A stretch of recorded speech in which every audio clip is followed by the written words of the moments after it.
a reação teria sido a mesma? Essa mesma Câmara debate o feminicídio, Cíntia.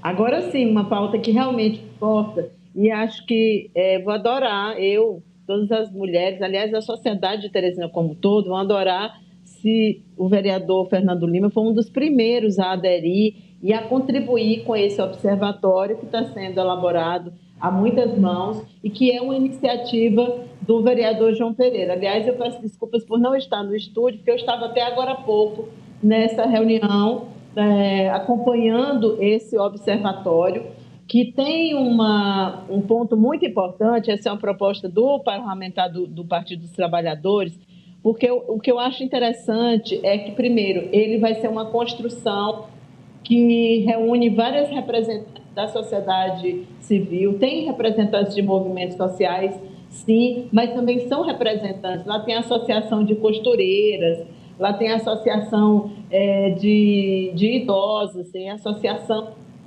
os mais diversos tipos, Movimento Negro, Movimento de Mulheres LGBTQIA+, representantes que, de alguma forma, já estão até fazendo o trabalho de combater a violência doméstica e a violência contra a mulher, mas esse trabalho não é costurado entre os mais diversos organismos que já existem hoje em Teresina. E esse observatório, ele nasce com esse objetivo. E, num momento muito importante, nós temos hoje, no Piauí, 25 feminicídios até a última quarta-feira.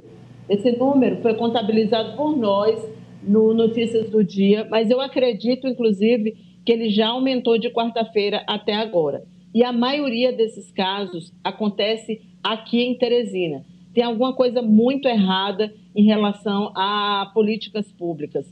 E o objetivo, segundo o vereador João Pereira, que convidou todas essas pessoas aí para fazer parte desse movimento, o objetivo é exatamente esse, é monitorar essas políticas públicas e, de alguma forma, chamar o parlamento para contribuir com isso. Não é mais possível, Ananias, que a gente continue a ter esses indicadores que, para mim, são extremamente assustadores. Hoje, ser mulher no estado do Piauí é mais perigoso do que ser mulher em muitos outros estados brasileiros, porque a gente tem batido recorde em número de casos de feminicídio. E é óbvio que tem alguma coisa errada.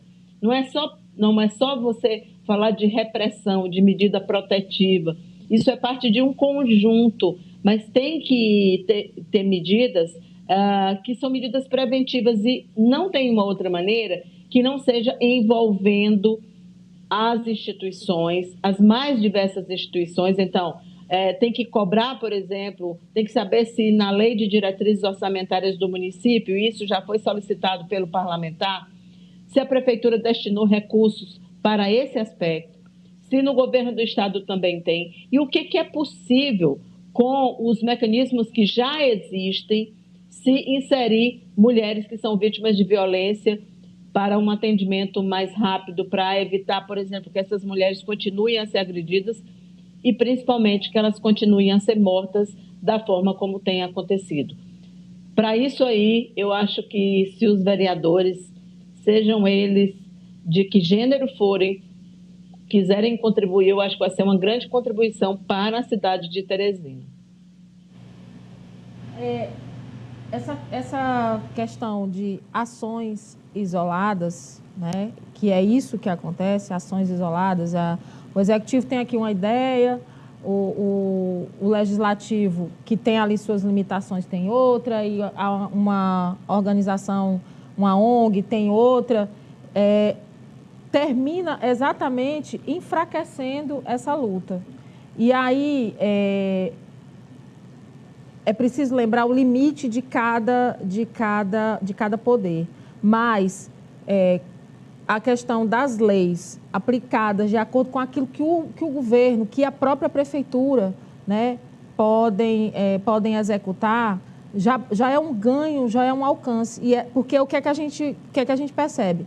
Existem muitas leis que têm ali uma boa intenção, né, o vereador, ou o deputado federal, ou o senador aprovam, mas elas não são efetivadas. E ao contrário também, o executivo pensa em programas que depois precisa de dinheiro de emenda, mas que não foi conversado, não foi dialogado com o vereador.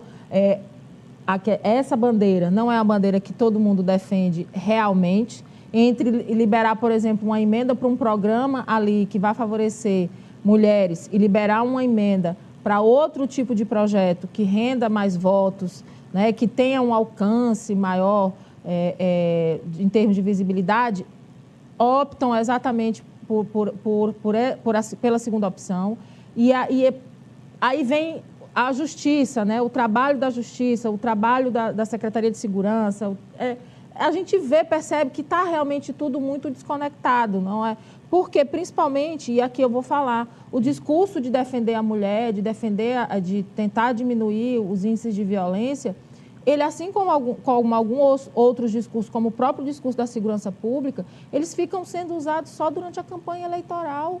Passa o período eleitoral e as coisas não se efetivam. A gente vê, por exemplo, né? São 4 meses... E começa por aí, exatamente. São 4 meses de mandato do vereador João Pereira. E aí, em 4 meses, ele já organiza esse tipo de encontro e já define uma dessas pautas da sua atuação, essa. Não é comum a gente ver esse tipo de atuação passar do processo eleitoral, como destacou a Cátia. E aí é um projeto que precisa ser abraçado pelos 29 vereadores. Exatamente. Ser abraçado pela Câmara. É uma questão, e isso me chama muita atenção, fortalecido, Cátia. Porque a maioria do eleitorado é feminino, é mulher, né? Mas nessa hora também não se lembram disso, né? Não sei o que acontece. Aí fica, não é uma questão de ser de direita, de ser de esquerda, de ser ou não ser feminista, de ser um vereador conservador, uma vereadora conservadora. Gente, é um problema social sério, grave, né? Sim. Mulheres estão morrendo, mulheres precisam ser protegidas e só, como eu falo, só a polícia fazer ali a sua parte. Só o executivo fazer assim, vamos criar uma secretaria, vamos criar. Mas ela está estruturada? Tem que integrar. Esse trabalho é integrado? Tem que integrar. Olha, vamos avançar mais.